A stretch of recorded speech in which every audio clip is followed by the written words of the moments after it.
Bismillahirrahmanirrahim. Bismillahirrahmanirrahim.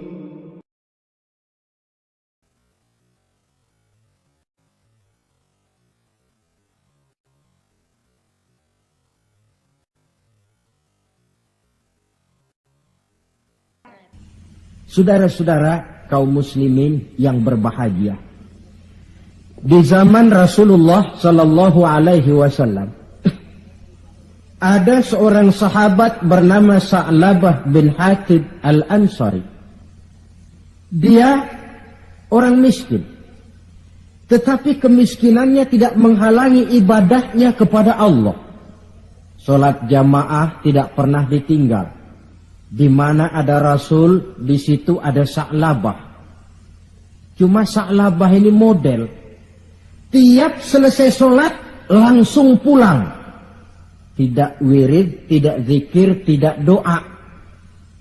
Jadi kalau sahabat yang lain selesai sholat, Allahumma antas salam.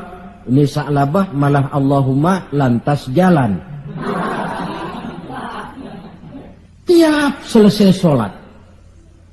Sampai satu hari baginda Rasul bertanya, Sa'labah, labaik ya Rasulullah.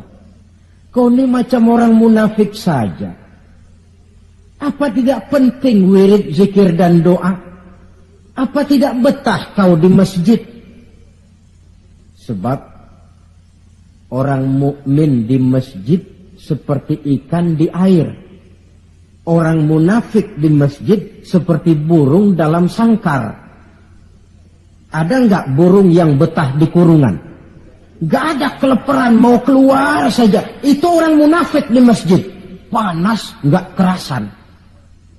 Orang mukmin di masjid seperti ikan dalam air.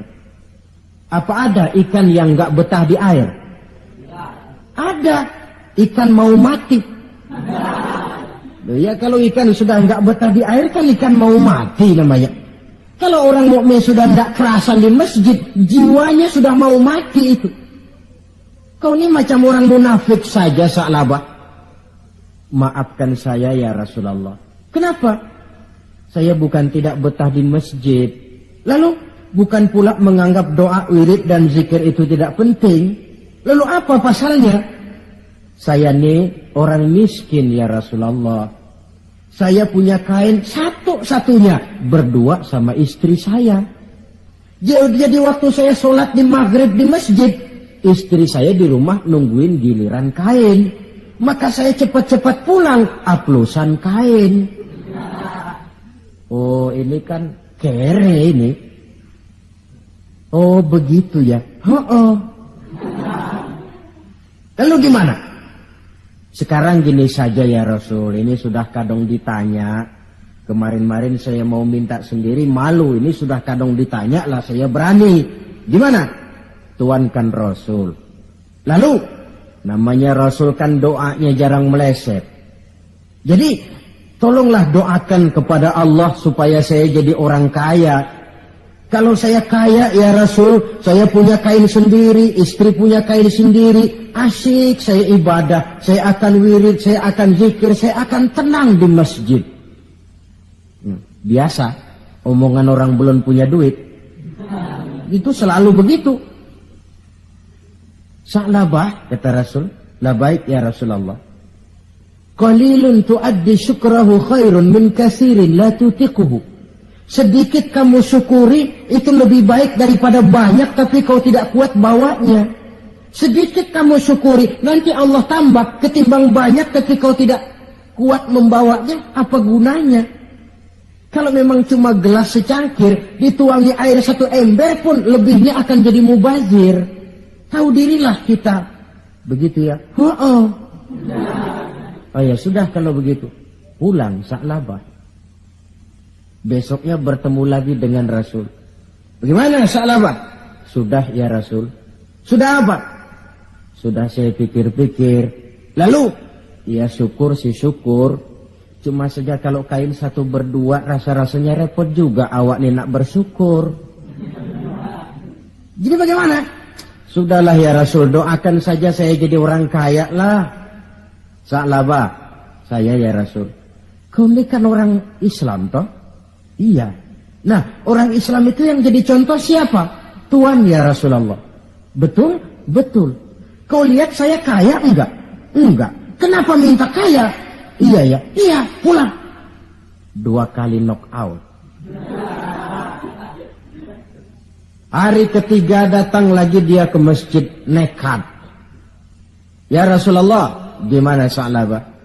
La in atani Allahu min fadlihi la usaddiqanna wa la akunanna minas salihin. Kalau Allah memberikan rezeki kepada saya, kalau saya jadi orang kaya ya Rasul, pokoknya saya akan jadi orang soleh, tekun ibadah, wa la a'ti kulli haqqin haqqah. Akan saya berikan tiap orang haknya. Pokoknya kalau saya kaya, sip dah. Omongan orang belum kaya memang begitu. Saudara-saudara, kata Rasul, Sa'labah yang benar. Benar. Yakin? Yakin. Janji ya? Janji. Mari saya baiat. Selesai baiat didoakan oleh baginda Rasul. Allahumma rzuq Sa'labah. Ya Allah berikan rezeki kepada Sa'labah. Selesai didoakan, Sa'labah dihadiahkan seekor kambing oleh baginda Rasul. Kambing perempuan. Sedang hamil. Malah nggak ada suaminya lagi. Ya nggak apa-apa kambing. Saya ini cerita kambing. Kambingnya hamil nggak ada suaminya. Kambing. Yang orang jangan tersinggung loh. Saya ngomong kambing. Sa'labah, kau bawa pulang kambing ini. Kau pelihara. Mudah-mudahan membawa berkah. Baik ya Rasul. Dibawa pulangnya kambing itu dirawatnya baik-baik. Lalu lahiran kambing 1 jadi 2, 2 jadi 3, 3 lahir lagi jadi 5, 5 jadi 7, 7 jadi 10, 10 jadi 15. Makin lama makin banyak kambingnya, makin sibuk. Datang sholat mulai terlambat. Kalau tadinya belum azan sudah datang ke masjid, sekarang sudah qomat baru nongol. Lambat laun sholat 5 waktu tidak kelihatan di masjid, kelihatan cuma Jumat saja. Itu pun kalau khatib sudah naik mimbar dia baru datang. Rasul bertanya, kemana Sa'labah? Sibuk ya Rasul, kambingnya makin banyak sekarang, ngembalanya keluar kota. Ya wailah Sa'labah. Aduh, kasihan Sa'labah. Aduh, celaka Sa'labah. Sampai Jumat pun tidak kelihatan di masjid. Kelihatan paling-paling cuma Idul Fitri sama Idul Adha. Sholat tahunan. Nah, kemudian sampai waktunya di mana umat Islam diwajibkan membayar zakat. Rasul mengutus utusan, datangi Sa'labah, minta zakatnya. Ketika didatangi ini, Sa'labah berkata, ma hadhihi illal jizyah. Ini jizyah. Saya tidak wajib zakat. 2 kali sampai 3 kali. Dia tidak mau bayar zakatnya. Kata Rasul, cukup. Jangan didatangi lagi. Kemudian turunlah ayat. Wa minhum man ahadallaha la in atani Allahu min fadlihi la usaddiqanna wa la akunanna minas salihin. Di antara mereka ada yang berjanji kepada Allah, kalau diberikan rezeki akan bersedekah dan akan jadi orang baik-baik. Tapi setelah diberikan rezeki mereka berpaling dan lupa dengan janjinya. Ayat ini disampaikan orang kepada Sa'labah. Sa'labah baru saja turun ayat bunyinya begini-begini. Rasanya ayat ini nyindir sampean ini.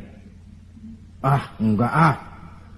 Habis siapa lagi yang punya mental macam ini? Dia sadar.